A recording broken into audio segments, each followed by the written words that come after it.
Parliament వర్షాకాల సమావేశాలు ఈ రోజు ప్రారంభమయ్యాయి. నెల రోజుల పాటు కొనసాగనున్నాయి. తొలి రోజే పహల్గాము టెర్రర్ అటాక్, ఇంటెలిజెన్స్ వైఫల్యం చర్చకు విపక్షాలు పట్టుబడ్డాయి.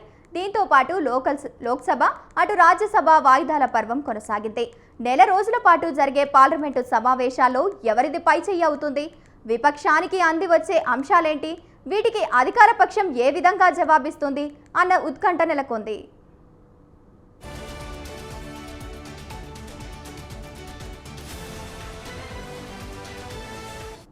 పార్లమెంటు సమావేశాలు తొలి రోజే విపక్షాలు ఆందోళనకు దిగాయి.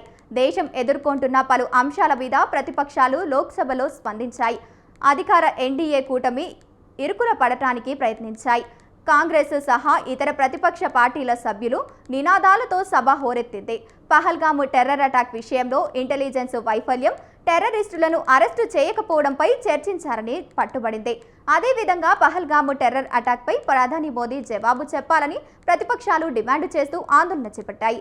దీంతో మొదటి 12 గంటల వరకు లోక్సభ వాయిదా పడింది.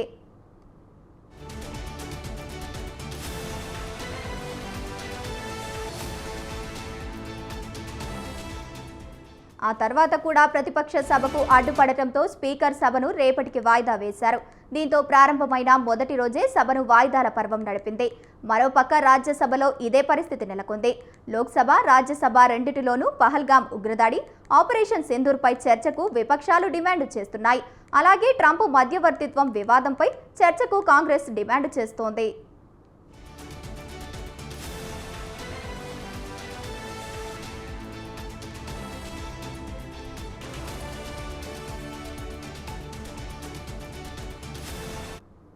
లోక్సభలో ప్రతిపక్ష నేత వ్యవహరిస్తున్నా తనకు మాట్లాడే అవకాశం ఇవ్వడం లేదని రాహుల్ గాంధీ ఆరోపించారు.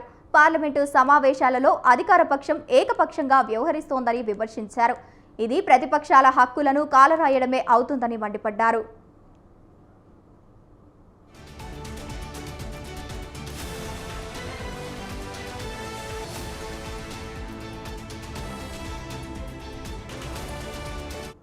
ఉగ్రవాదాన్ని ఎట్టి పరిస్థితుల్లోనూ సహించబోమని ప్రధాని మోదీ सर 24 बार उन्होंने बाद में सभा 24 बार उन्होंने कहा मेरे इंटरफियरेंस से मैं समझौता किया तभी ये युद्ध थामा न ये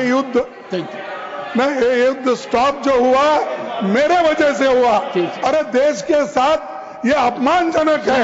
एक बार का आदमी leader of the house sir you made your point sir you made your point sir America राष्ट्रपति ट्रंप तो ऐसा बोले और सेना प्रमुख भी बोले कि वरिष्ठ डिफेंस अटैची कुछ बेहद संवेदनशील और हमने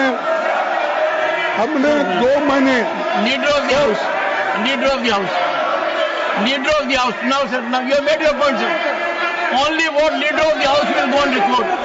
ऑपरेशन सिंदूर के सारी पॉइंट्स को देश और दुनिया के सामने रखा जाएगा. ఉగ్రవాదాన్ని ఎట్టి పరిస్థితుల్లోనూ సహించబోమని ప్రధాని మోదీ పార్లమెంటు సమావేశాలకు ముందు స్పష్టం చేశారు. ఉగ్రవాదులను అణచివేస్తామని తేల్చి చెప్పారు.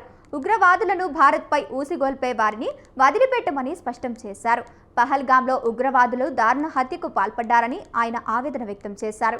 అలాగే దేశవ్యాప్తంగా అనేక జిల్లాలు నక్సలిజం నుంచి విముక్తి పొందాయని మోదీ చెప్పారు. హింసకు వ్యతిరేకం దేశం విజయం సాధిస్తోందని పేర్కొన్నారు. రెడ్ కారిడార్లుగా ఉంటూ వచ్చిన మావోయిస్టు ప్రభావిత ప్రాంతాలు ఇప్పుడు గ్రీన్ గ్రోత్ జోన్లుగా రూపాంతరం చెందుతున్నాయని చెప్పుకొచ్చారు. भारत की सेना ने जो लक्ष्य निर्धारित किया था 100% अचीव किया। आतंकियों के आकाओं के घर में जाकर के 22 मिनट के भीतर ऑपरेशन सिंदूर के तहत उसको जमींदोज कर दिया गया। और मैंने बिहार की एक कार्यक्रम में इसकी घोषणा की थी, जो हमारी सैन्य शक्ति ने बहुत ही कम समय में सिद्ध करके दिखा दिया।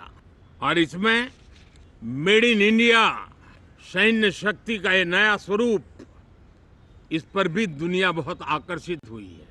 इन दिनों विश्व के जिन जिन लोगों से मिलना होता है तो तो भारत के इस मेड इन इंडिया जो औजार तैयार हो रहे हैं उसके प्रति दुनिया का आकर्षण बढ़ रहा है।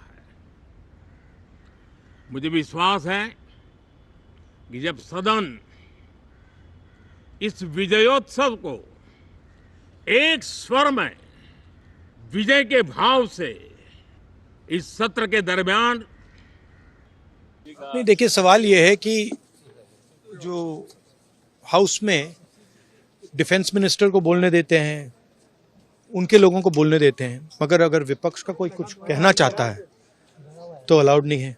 मैं लीडर ऑफ ऑपोजिशन हूँ, मेरा हक है